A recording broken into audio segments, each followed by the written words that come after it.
Presiden Joko Widodo dan Ibu Negara Iriana beserta rombongan tiba di Bandara Jerman pada Minggu petang waktu setempat. Presiden dan rombongan akan memulai kunjungan kenegaraan ke 4 negara, diantaranya memenuhi undangan pertemuan tingkat tinggi KTT G7.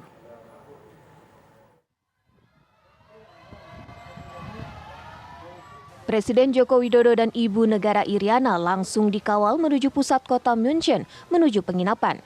Presiden Jokowi disambut meriah oleh diaspora Indonesia yang tinggal di Jerman. Mereka menanti kedatangan rombongan Presiden.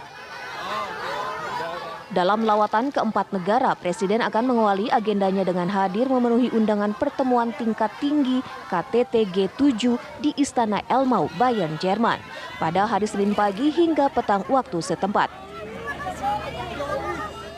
Presiden juga akan menghadiri pertemuan bilateral dengan Kanselir Jerman Olaf Scholz.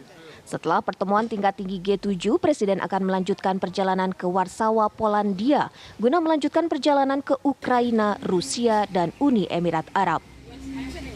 Sekitar 18.000 polisi Jerman dikerahkan untuk pengamanan jalannya pertemuan tingkat tinggi G7 di Istana Elmau, Bayern, Jerman. Hari-hari jelang KTT G7, sejumlah jalanan dari dan menuju Istana Elmau, bahkan keluar dan masuk kota Garmisch-Partenkirchen ditutup. Tahun ini bukan pertama kalinya pertemuan G7 dilaksanakan.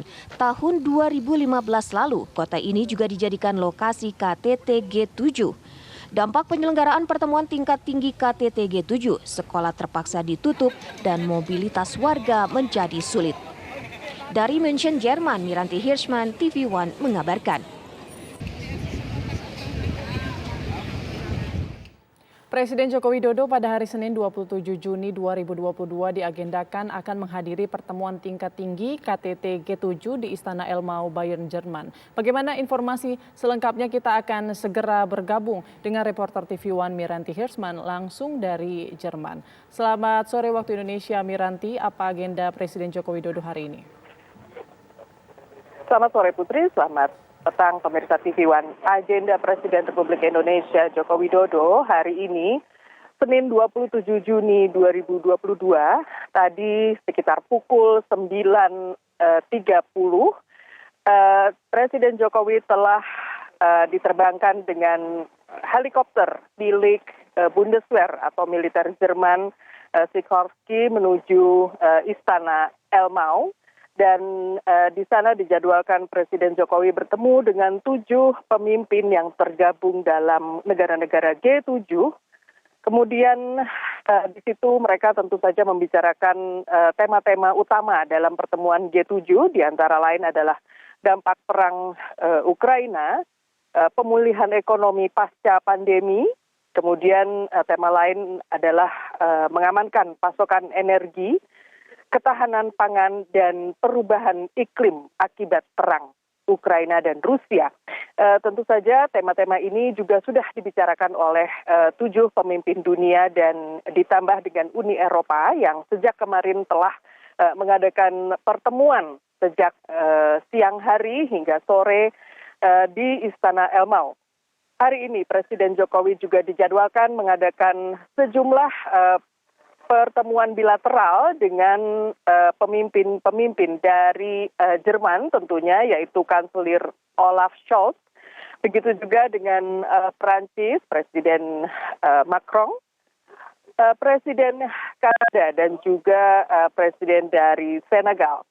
Dan apa hasil dari pembicaraan tersebut akan kita ketahui dari press briefing yang dikatakan akan disampaikan oleh Menteri Luar Negeri pasca pertemuan tersebut malam ini waktu Jerman. Putri. Iya, lalu kapan kunjungan di Jerman ini usai dan Presiden rencananya akan bertolak kemana?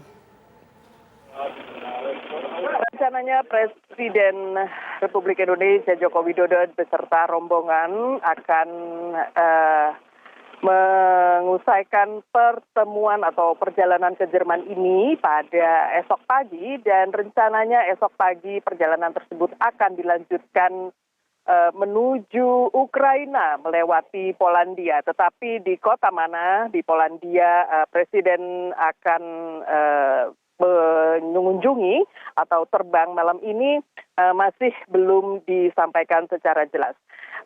Dari tempat itu hanya dikatakan bahwa Presiden akan melanjutkan perjalanan dengan kereta api menuju Kiev, Ukraina, seperti juga yang telah dilakukan oleh sejumlah pemimpin dunia yang bertemu dengan Presiden Ukraina beberapa saat lalu seperti Kanselir Olaf Scholz dan juga Presiden Prancis Macron yang telah menemui Presiden Ukraina Zelensky beberapa waktu yang lalu, juga menggunakan kereta api. Putri.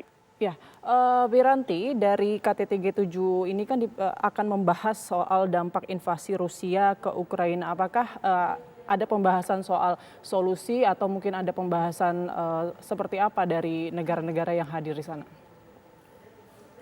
Negara-negara yang tergabung dalam G7 dan Uni Eropa yang kemarin bertemu dan telah membahas berbagai hal, nampaknya telah menyepakati untuk menekan Kremlin dan memberikan sanksi-sanksi lebih jauh terhadap Rusia.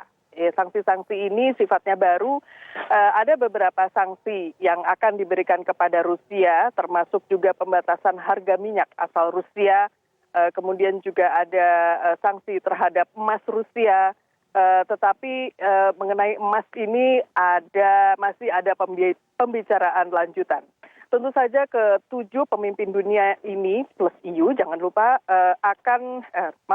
telah juga membahas berbagai hal terkait ekonomi, yaitu mengatasi inflasi dan menyepakati kemitraan global baru sebagai tandingan dari investasi Rusia dan China. Putri.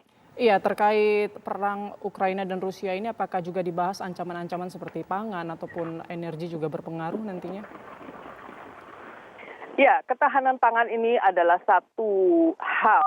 Ini sebetulnya tema baru yang dibahas pada G7 karena pada awal tema pangan ini belum dibicarakan. Tetapi pada mendekati pertemuan G7 terutama sejak terjadinya invasi Rusia terhadap Ukraina, tema pangan ini menjadi tema yang sangat penting bagi Eropa. Dan tentu saja seperti kita ketahui bahwa Ukraina merupakan lumbung pangan yang sangat penting bagi Eropa dan juga Afrika. Tentu saja hal ini dibicarakan, begitu juga dengan suplai pupuk dunia, bagaimana pupuk ini untuk pertanian, dan tentu saja ini sangat berkaitan dengan pangan yang biasanya diproduksi Rusia bisa diatasi secara cepat. Putri. Ya, baik, terima kasih banyak informasinya. Miranti melaporkan langsung dari Jerman. Selamat bertugas kembali.